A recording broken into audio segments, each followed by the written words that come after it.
Rintik hujan kecil membasahi senja yang perlahan merangkak di lembah Watu Kembar, sebuah kawasan tua yang dulunya dikenal sebagai pusat pengolahan tebu. Setelah puluhan tahun terbengkalai, kawasan ini baru saja dihidupkan kembali sebagai tempat penggilingan kayu. Namun, di balik kesibukan para pekerja, ada sesuatu yang tak pernah pergi dari lembah ini. Bayangannya mengintai dalam sunyi. Di sebuah sudut bangunan tua, seorang pekerja bernama Sari berdiri mematung. Matanya tertuju pada sosok aneh di kejauhan.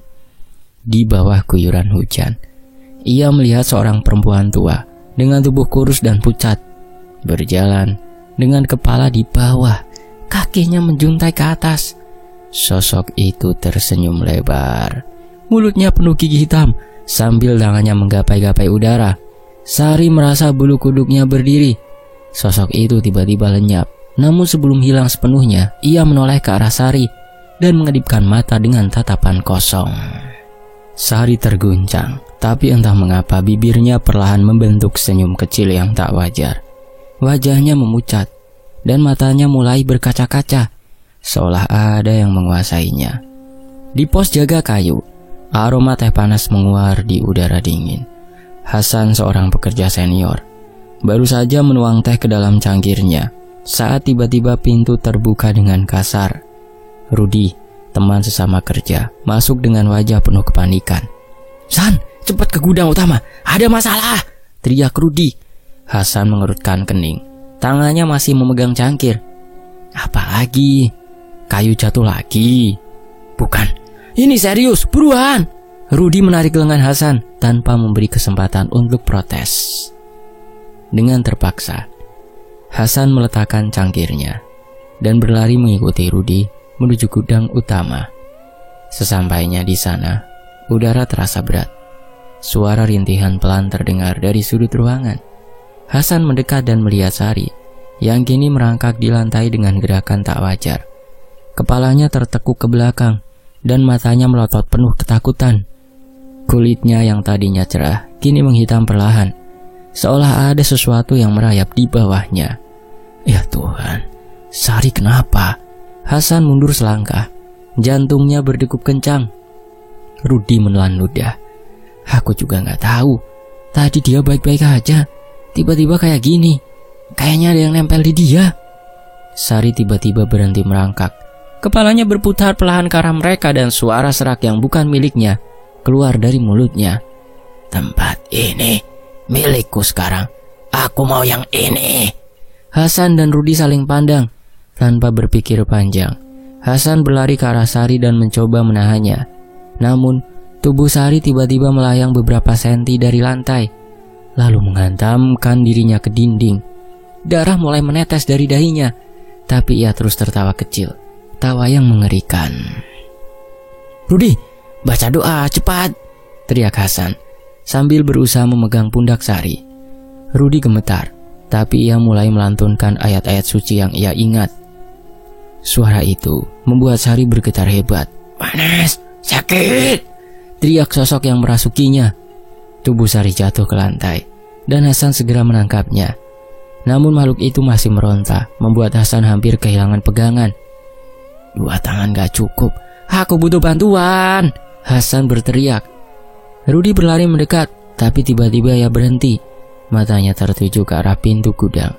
Di sana, di bawah bayang-bayang hujan, berdiri sosok kecil, seorang anak laki-laki dengan wajah pucat dan mata cekung. Ia tersenyum, memperlihatkan gigi yang patah-patah. "Main sama aku, Om. Yang kalah tinggal di sini selamanya." Rudi merasa dingin menyelinap di tulang punggungnya. Sosok anak itu lenyap seketika, tapi suaranya masih bergema. Hasan yang masih berjuang menahan Sari tak menyadari kehadiran sosok itu. Hingga akhirnya tubuh Sari lemas, matanya tertutup, tapi nafasnya tak lagi teratur. Hasan dan Rudi saling pandang, bingung dan ketakutan. Dia membawa Sukma Sari, gumam Rudi dengan suara bergetar. Di luar, hujan semakin deras. Mereka melihat ke arah jendela dan menyadari sosok perempuan tua itu kembali muncul. kali ini berjalan terbalik di bawah rintik hujan, menyeret sesuatu yang tampak seperti bayangan Sari. Di sampingnya anak kecil tadi berjalan sambil tertawa kecil. "Kita ke Bukit Angker sebelum subuh ya Om, sukma ini buat aku." Sementara itu malam semakin larut. Hasan dan Rudi tak punya pilihan lain. Mereka harus mengejar Sukma Sari sebelum matahari terbit. Setelah menghubungi Pak Ustadz, seorang tetua yang biasa menangani hal-hal gaib, tapi tak mendapat jawaban, mereka memutuskan berangkat sendiri. Tubuh Sari yang kaku ditinggalkan di pos jaga bersama pekerja lain yang ketakutan. "Bukit Angker gak jauh dari sini, San. Tapi katanya tempat itu angker banget. Banyak orang hilang di sana," kata Rudi sambil menstarter motor tuanya. "Apapun itu, kita gak bisa ninggalin Sari begitu saja," jawab Hasan tegas. Perjalanan menuju Bukit Angker hanya memakan waktu 20 menit. Jalanan berbatu dan pepohonan tua menemani mereka hingga tiba di sebuah tanjakan curam. Di puncaknya, terlihat siluet bukit yang diselimuti kabut tebal. Mereka memarkir motor dan melanjutkan dengan berjalan kaki.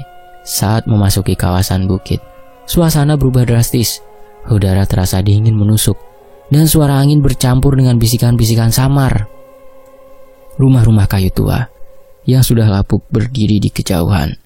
Beberapa nyaris roboh. Cahaya bulan purnama menerangi jalan setapak, tapi tak ada tanda-tanda kehidupan. "Tunggu, San. Dengar apa itu?" Rudi menghentikan langkahnya. Dari kejauhan, terdengar suara anak-anak bermain. "Lompat lebih tinggi, gantian aku." Tapi suara itu terasa tak wajar, seperti gema dari dunia lain. Mereka mendekati sumber suara dan menemukan sekelompok anak-anak kecil bermain di bawah pohon besar. Wajah mereka pucat, pakaiannya compang-camping, dan beberapa memiliki luka menganga di tubuhnya. Salah satu anak memegang tali yang ternyata adalah usus yang menjuntai dari perutnya sendiri. "Mas, ikut main yuk," kata salah satu anak sambil menoleh ke arah Hasan dan Rudi. Hasan mundur selangkah. Ini bukan anak biasa. Tiba-tiba di balik pohon muncul sosok anak laki-laki yang sama yang mereka lihat di gudang. Matanya cekung dan seekor lalat berdengung keluar dari lubang pipinya. "Kalian datang, bagus. Main sama kami yuk. Atau Sukma teman kalian gak balik?" "Di mana Sari?" bentak Hasan. Anak itu terkekeh. "Dia di sana, tapi kalian harus menang dulu."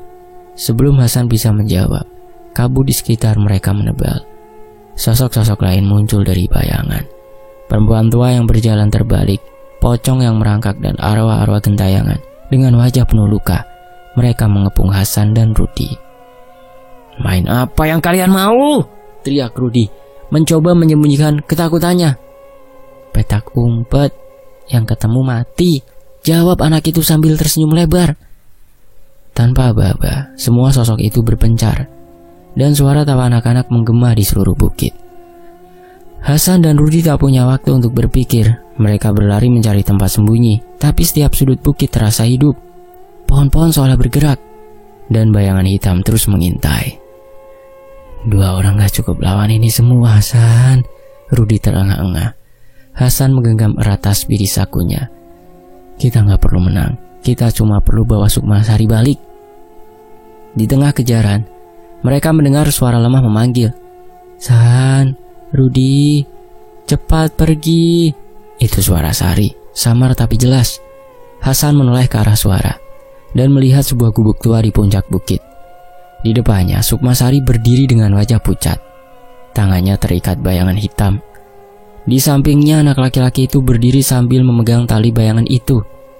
"Waktu kalian habis sebentar lagi. Matahari mau terbit," kata anak itu sambil terkekeh. Hasan dan Rudi berlari mendekat. Tapi tiba-tiba perempuan tua itu muncul di depan mereka, melompat dengan kepala di bawah. "Darah, aku mau darah," teriaknya sambil mencakar udara. Rudi melempar batu ke arahnya, tapi sosok itu hanya tertawa dan lenyap. Hasan mencoba mendekati Sari, tapi anak laki-laki itu mengangkat tangan. Seketika puluhan pocong bangkit dari tanah, merangkak cepat ke arah mereka. 2 lawan 100, gak bakal menang. Rudi panik. Hasan tak menyerah. Ia mulai membaca doa dengan lantang. Suaranya menggema di tengah kekacauan. Pocong-pocong itu berhenti sejenak, tapi anak laki-laki itu hanya tertawa lebih keras. Doa biasa gak cukup, Om.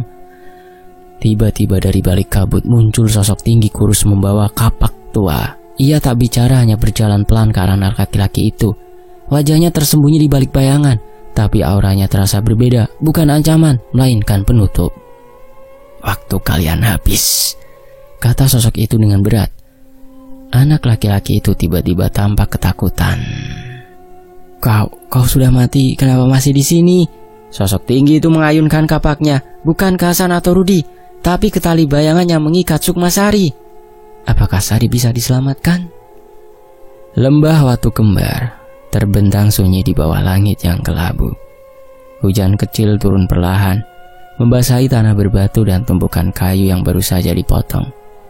Kawasan ini yang dulu hanya puing-puing bangunan tua dan mesin berkarat, kini hidup kembali sebagai pusat penggilingan kayu setelah puluhan tahun terbengkalai. Angin dingin berdesir melalui celah-celah gudang kayu, membawa aroma tanah basah dan getah pohon yang segar.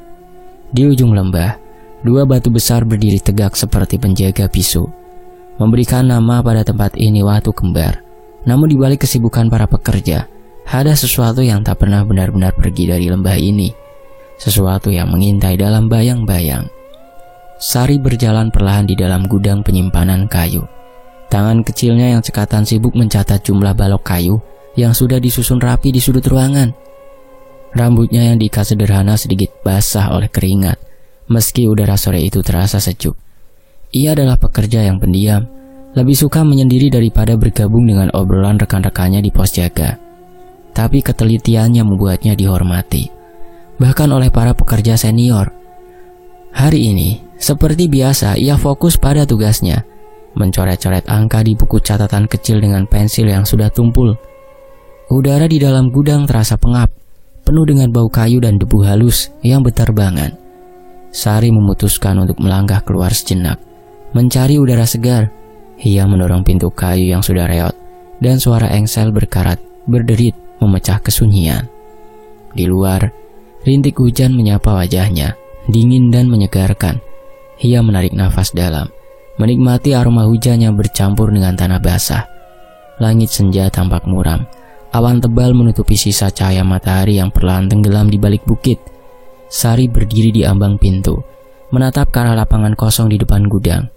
Tumpukan kayu yang belum diproses berserakan di sana, basah oleh hujan. Angin bertiup pelan, membawa suara gemerisik daun dari pepohonan di kejauhan. Semuanya terasa biasa, hingga matanya menangkap sesuatu yang tak seharusnya ada.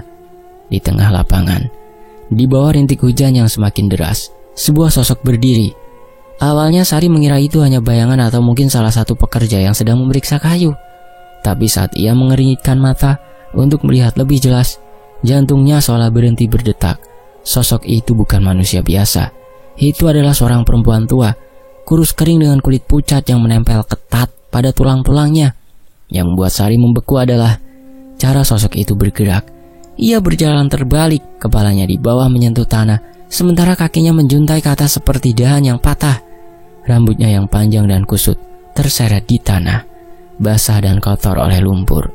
Sari menahan nafas, tubuhnya kaku. Sosok itu berhenti, lalu perlahan menoleh ke arahnya. Wajahnya terlihat jelas di bawah cahaya redup senja. Mata cekung yang hitam pekat dan senyum lebar yang memperlihatkan gigi-gigi hitam berantakan. Tangan kurusnya menggapai-gapai udara, seolah mencoba meraih sesuatu yang tak terlihat.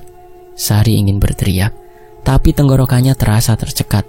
Ia ingin berlari, tapi kakinya seperti tertancap di lantai. Hujan semakin deras, memburamkan pandangannya.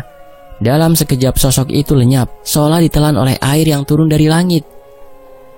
Lapangan kembali kosong, hanya ada tumpukan kayu dan genangan air yang berkilauan. Sari mengusap matanya, berharap itu hanya ilusi dari kelelahan. Tapi hatinya tak bisa berbohong. Ia tahu apa yang baru saja dilihatnya bukan hal biasa. Ia mundur perlahan ke dalam gudang. Pintu kayu kembali berderit. Saat ia menutupnya, nafasnya tersengal. Jantungnya masih berdegup kencang. Mungkin aku terlalu capek, gumamnya pada diri sendiri, mencoba menenangkan pikiran yang mulai kacau. Wajahnya tampak lebih pucat dari biasanya, hampir seperti kertas yang kehilangan warna. Dan yang lebih aneh, bibirnya melengkung membentuk senyum kecil. Senyum yang tak ia sadari atau kendalikan. Sari menggosok wajahnya dengan tangan yang gemetar, berharap itu hanya efek dari cahaya redup di gudang. Tapi perasaan tak nyaman itu tak hilang. Ada sesuatu yang berubah di dalam dirinya, sesuatu yang ia tak bisa jelaskan. Ia mencoba mengabaikannya, kembali ke mejanya, dan mengambil buku catatan yang tadi diletakkan. Tapi tangannya terasa berat, dan pikirannya terus kembali ke sosok mengerikan di luar sana. Di sisi lain lembah Watu Kembar, di pos jaga kecil yang terbuat dari kayu dan seng, Hasan duduk santai di kursi tua yang sedikit miring. Di depannya sebuah cangkir besi penuh dengan teh panas mengeluarkan uap tipis. Aroma teh yang pahit bercampur dengan bau kayu basah yang terbawa angin. Hasan adalah pekerja senior di tempat ini. Sudah 3 tahun bekerja sejak penggilingan kayu dibuka kembali. Ia dikenal tegas. Maksudnya, penggergajian kayu bukan penggilingan. Ia dikenal tegas tapi adil, selalu berpikir logis dalam menghadapi masalah. Matanya yang tajam sering memindai sekitar, mencari tanda-tanda masalah sebelum menjadi besar. Di sebelahnya Rudi sibuk mengelap keringat di dahinya dengan ujung baju lusuhnya. Rudi adalah kebalikan dari Hasan, emosional, mudah panik, tapi setia pada teman-temannya. Ia baru setahun bekerja di sini dan sering mengeluh tentang suasana lembah yang terasa menyesakkan. "San, hujan begini enaknya tidur, bukan jaga," keluhnya sambil melirik keluar jendela kecil pos jaga. Di luar hujan tampak seperti tirai tipis yang menutupi lembah. Hasan menyeruput tehnya perlahan, tak terganggu oleh keluhan Rudi. "Kalau mau tidur, pulang aja. Tapi jangan salahkan aku kalau besok gajimu dipotong," jawabnya dengan nada datar. Tapi ada sedikit senyum di sudut bibirnya. Ia tahu Rudi tak akan benar-benar pergi. Pria itu terlalu takut sendirian di malam hari. Rudi mendengus, lalu mengambil sepotong roti kering dari meja. "Kamu sih tenang banget. Aku dari tadi ngerasa ada yang aneh, kayak ada yang ngintip dari luar." Ia mengunyah rotinya dengan cepat. Matanya sesekali melirik ke jendela. "Imajinasimu kebanyakan," balas Hasan sambil meletakkan cangkirnya. "Ini lembah tua, wajar kalau terasa sepi. Lagi pula kita cuma jaga kayu kok, bukan harta karun." Ia bangkit dari kursi, meregangkan tubuhnya yang sedikit pegal. Shift mereka masih 2 jam lagi, dan ia berencana memeriksa gudang-gudang sebelum malam semakin larut. Di gudang penyimpanan, Sari masih berusaha menenangkan diri. Ia duduk di sudut ruangan, memeluk buku catatannya erat-erat. Suara hujan di atap seng terdengar seperti ketukan kecil yang tak berhenti, menambah ketegangan di hatinya. Ia mencoba mengingat-ingat apa yang baru saja dilihatnya. Mungkin cuma bayangan, gumamnya lagi. Tapi suaranya sendiri terdengar lemah, tak meyakinkan. Tiba-tiba angin bertiup lebih kencang, mendorong pintu gudang hingga terbuka sedikit. Sari menoleh, dan jantungnya kembali berdegup kencang. Di luar, lapangan tampak kosong, tapi ia merasa ada sepasang mata yang mengawasinya dari kegelapan. Ia bangkit dengan cepat, berniat menutup pintu, tapi langkahnya terhenti. Di cermin kecil itu lagi, ia melihat pantulan dirinya. Matanya kini berkaca-kaca, seperti ada air mata yang tak ia sadari menggenang di sana. Dan senyum kecil itu masih ada, semakin lebar, meski ia yakin tak sedang tersenyum. "Sari, kamu kenapa?" tanyanya pada dirinya sendiri. Suaranya bergetar. Ia mengusap wajahnya lagi, tapi perasaan aneh itu semakin kuat. Tubuhnya terasa dingin, bukan karena hujan, tapi karena sesuatu yang merayap di dalam dirinya. Ia mencoba berbicara lagi, tapi suaranya kini terdengar berbeda, lebih serak, lebih dalam, seperti ada orang lain yang berbicara melalui mulutnya. "Aku baik-baik saja." Sementara itu di pos jaga, Hasan dan Rudi masih mengobrol ringan, tak menyadari apa yang terjadi di gudang penyimpanan. Hujan terus turun, menyembunyikan bisikan-bisikan kecil yang mulai bergema di lembah Watu Kembar. Malam baru saja dimulai, dan sesuatu yang tak terlihat sedang bergerak, menanti waktu untuk menampakkan diri. Hujan malam mengguyur lembah Watu Kembar, mengubah tanah menjadi lumpur licin. Di pos jaga berdinding seng, suasana kacau. Hasan dan Rudi baru kembali dari gudang utama, membawa tubuh Sari yang kaku. Mereka meletakkannya di bangku kayu tua dekat lampu minyak yang meredup.